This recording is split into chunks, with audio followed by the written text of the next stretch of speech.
Hi, welcome to Master Raymond Dojo, and today we're going over judo pins. It's going to be a very brief video. I'm just going to show you two judo pins that you can do from home on a pillow and talk about the clockwise and counterclockwise sequence. Clockwise, counterclockwise. It's going in the circle. Notice how I'm walking the circle with my finger. Because in judo, you can walk the circle with your judo pins like it's kung fu. You can do it backwards, going to your right, walk in the circle, going to your left, walk in the circle. If you're right-handed, you want to go to your right. If you're left-handed, you want to go to your left. But really, if you want to practice going to your opposite of your dominant hand so you can strengthen both sides, and then go to your dominant hand so you can strengthen your weak side. I know that sounds backwards, but just trust me. And this will help you dominate both sides of your body in judo, contest, street fighting, combat, self-defense, and warfare, and just life in general to make you a peacemaker and a warrior and a fighter at the same time. Because a wise man once said, would you rather be a warrior in a garden or a gardener in a war? I know we would all rather be a warrior in a garden than a gardener in a war. So, another thing I like to touch on is that when you're doing these judo pins, keep your chest tight to the pillow. And then when you do it on a person, it's going to be a lot different. When you do these judo pins on the pillow, will help you. It will amplify your transitioning 10 to 100-fold. If you do it for 10 minutes, it'll amplify your transitioning 10-fold. If you do it for an hour a day for a year, it'll amplify your transitioning over a year 100-fold. So it'll make your transition smoother. But after a while, you're going to do it on a person. And that's when the resistance sets in. That will make you physically stronger and mentally more disciplined. So you need both. You need to work by yourself when you can. You need to work with people as much as possible. I know during these times of COVID, we can't work with people as much because we're afraid of catching the virus.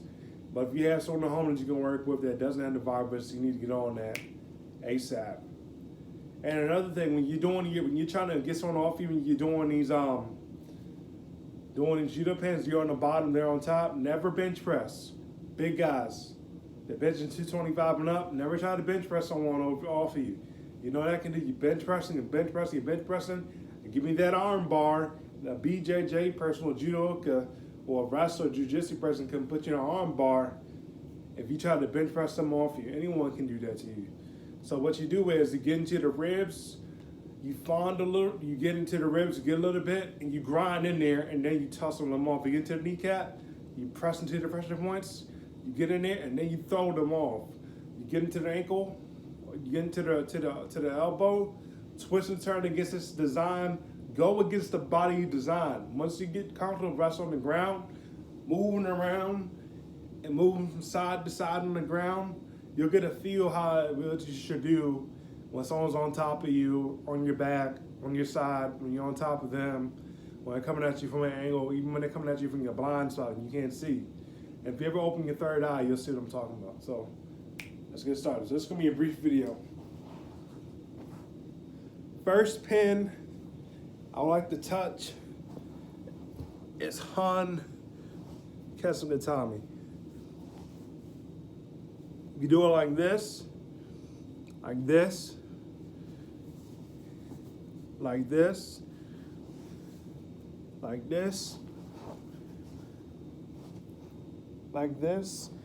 Make sure you never completely straighten out your legs and don't necessarily cross your legs unless you're going for some sort of choke. And then there's this one, McCur. And then when you get on, so I'm not staying tight. That's a mistake on my part. You also get on top of the person and smother them. And when you smother them, put your chest bone, the middle of your chest bone, into that diaphragm and press.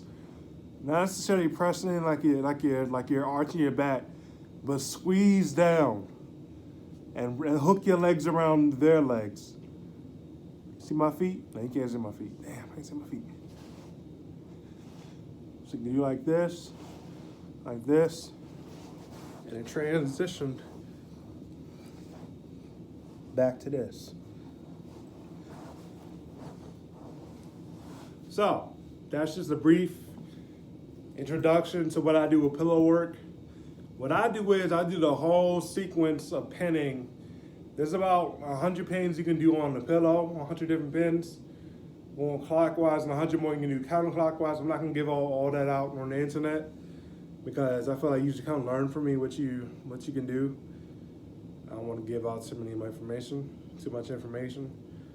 Not that I just don't trust you, but you got to start somewhere. You got to have a base, root, and foundation. So practice depending on the side with 1 foot in, 1 foot out. Practice being on top, either on your knees or flat on your stomach with your feet down. Practice hooking, and then practice on the opposite side.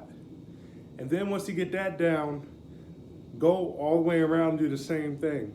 Go in a circle. And even practice putting your elbow on the pillow. Elbow on the pillow, knee on the pillow. Or practice grabbing the pillow like this and twisting it.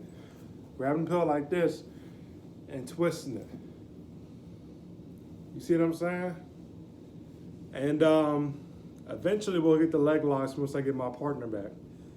I have some cousins that do judo, jiu-jitsu, and kung fu. Some of them done smokers. Some of them learn hung guard kung fu from their parents. So once they get back in action, once they get back in action, I can show you some stuff with them. Hopefully we can shoot some more videos. All right, thank you. Like, comment, subscribe. Peace.